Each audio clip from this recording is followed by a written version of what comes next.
right, so now we're gonna make a 5-ingredient chocolate chip cookie with a special ingredient that makes these really healthy and also over the top, moist and delicious.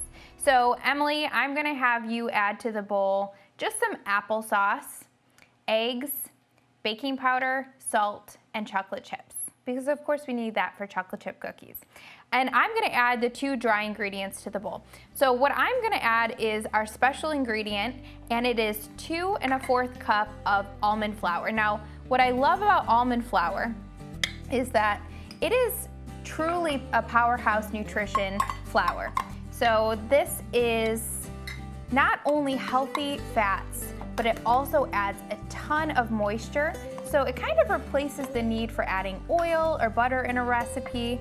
And then Emily, I'm having you add how much of each ingredient? I did a 1/3 cup or a 1/2 cup of applesauce, a 1/2 teaspoon of baking soda, 1 teaspoon of salt, which I know you always teach me that saltiness offsets Balances the out sweetness. the sweet. Yep. And we're gonna hold off on the chocolate chips, right?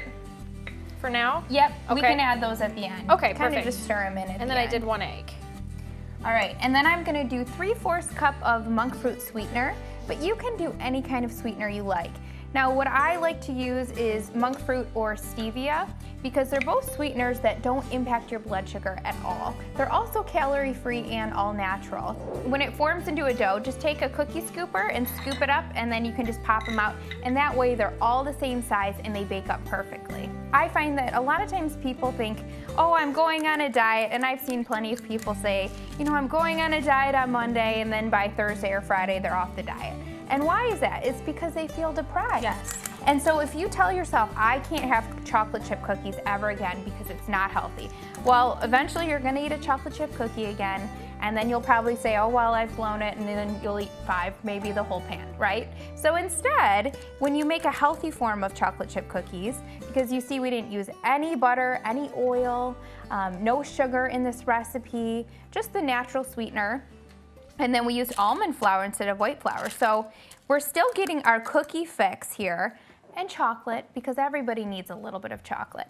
So we're still getting our cookie fix, but in a much healthier way, so you don't feel deprived. Can't leave this out. Now, the one thing with almond flour and oat flour, whenever you bake with it and you're not adding butter, you're gonna find that your cookies won't spread and melt the same that a traditional cookie would. So I just usually give them a nice little pat down. You could leave them in those little ball shape, and that'll be fun to eat as well. But I like them to look a little bit more like a traditional cookie, so we're gonna kind of just flatten them out with our hands here.